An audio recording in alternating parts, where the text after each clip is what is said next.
I'm going to make calls further, I'm going to call Marama Fox. Thank you, Mr Chair. I've got a number of SOPs up this evening in response to the legislation, and the Minister well knows that the Māori Party want to be supportive, want to work with the Minister and want to work with her officials to ensure that the new build for Oranga Tamariki is purpose fit for our tamariki. The Oranga Tamariki reminds us that health is not merely the absence of disease, but that oranga is the presence of all those elements that keep us well spiritually, physically, emotionally and culturally. Oranga Tamariki conveys the ultimate place-based solution. Home is not only where the heart is. Home is about showing us that the most enduring changes occur when they are locally owned. And I recognise Louisa Wall's contribution talking about the marae, a place to stand, the treaty bills that are coming tomorrow to this House. When your identity and your culture are ripped away from you, you flounder and are lost, and that is what we have today in this country as a result of that happening. And now we have it as a result of it happening with our children.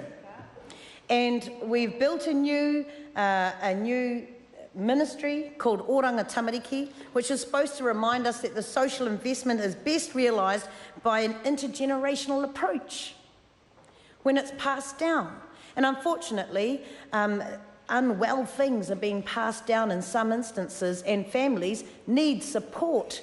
But taking children off their families and placing them at greater harm has not helped them, and it has not helped their families. Yes, I understand why we are changing this legislation. Of course, we need, well, actually, not. We need legislation that is going to improve strengthening families.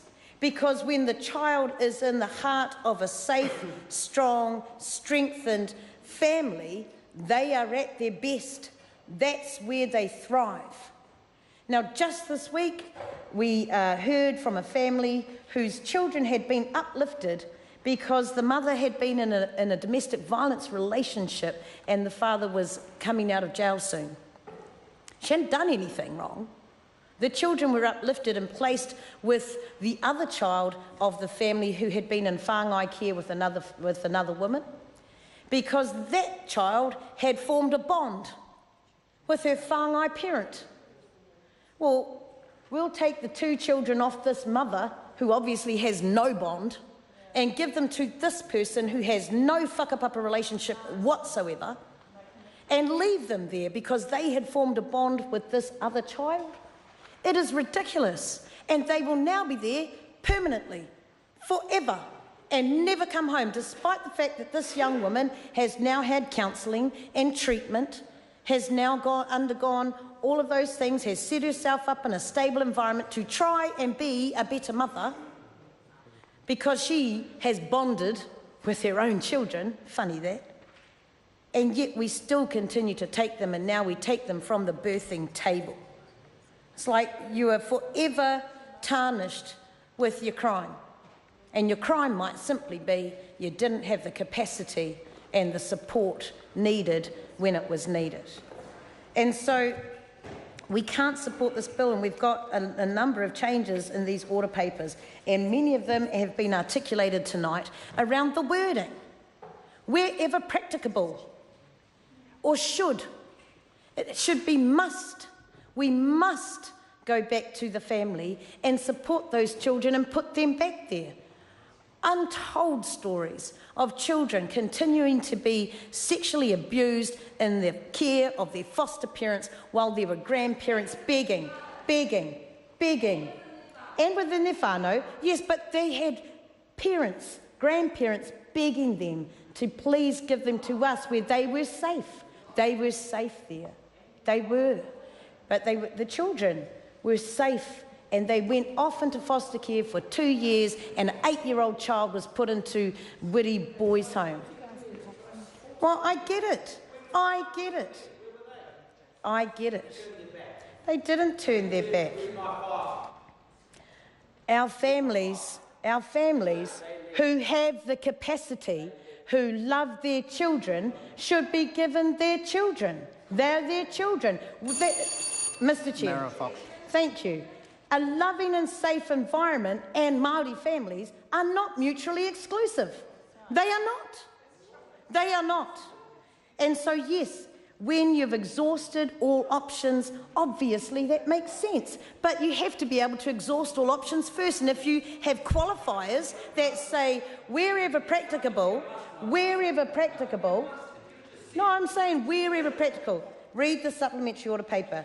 Read the supplementary order paper. We don't say must for everything. We've highlighted the places where we must consult. We must take into account. That's what we're saying. Just take into account. You don't even have to take it into account. Wherever practicable says you don't have to bother if you don't think it's practical to do so. That's what it means. You put qualifiers around it. We're not saying you must always put them back here in an abusive home. You must seek out and attempt to find a safe and loving environment where they have a familial connection.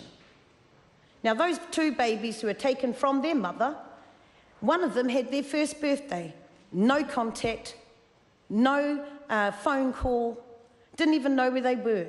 Now, where is that continuing to keep identity and culture and familial relationships alive?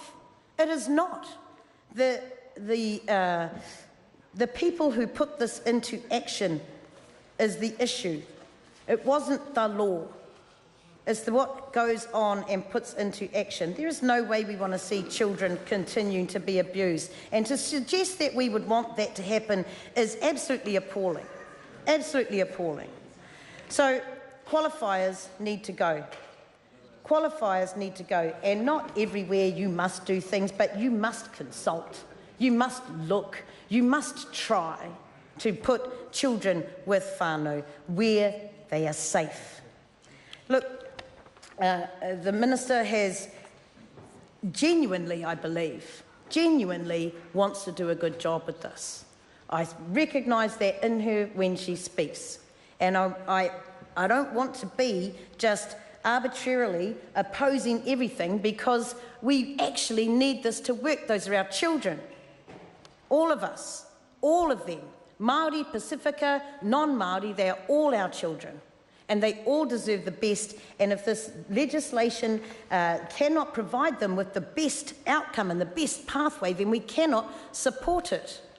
Because we have put a face paint on a building and the same culture exists. Take the kids. Take the kids. And then we can't go and complain about it because they're before the family court. Well, they're always before the family court. They always are. And then strategic partnerships, where it says the Chief Executive must ensure that the Department must develop, rather than seek to develop, strategic partnerships with iwi and Māori organisations to better reflect a practical commitment to the principles of the Treaty of Waitangi. If you leave it as seek to develop, she may or she may not seek to do it. It'll be up to the discretion of the CE, and we think that's far too much discretion. If you say the strongest possible wording says must develop, then it happens. There are too many outs in this bill. There are too many provisos in this bill. There are too many qualifiers in this bill, and it detracts from the importance of the work. Now, our tamariki are the most important things in our lives, but without their whānau or a loving family around them, then they do not thrive. They do not. And we believe that they need to be strengthened. If you take those children off a terrible family and do nothing with this family, well, that hasn't fixed anything. It hasn't fixed the problem. It's kept the child safe. Yes, it has. But those parents or those young people or the old people may go on to continue to abuse or to continue to have other children in a family that they've not improved. Where do we provide the support? Because I hear the Minister talking about supporting families. There is nothing in this bill that talks about that. Well, how do we provide for them? The information sharing, I'll talk to as well. The information sharing, the ministry officials themselves have said there is no mechanism to check the veracity of the information that is being shared. We're just going to trust that they're professionals and that they've got it right. Well, I'm sorry, but how's that done for us? How's that worked so far? It has not. We cannot trust the information when the system is inherently racist. Joanne Hayes. Thank you, Mr. Chair. Now, I've been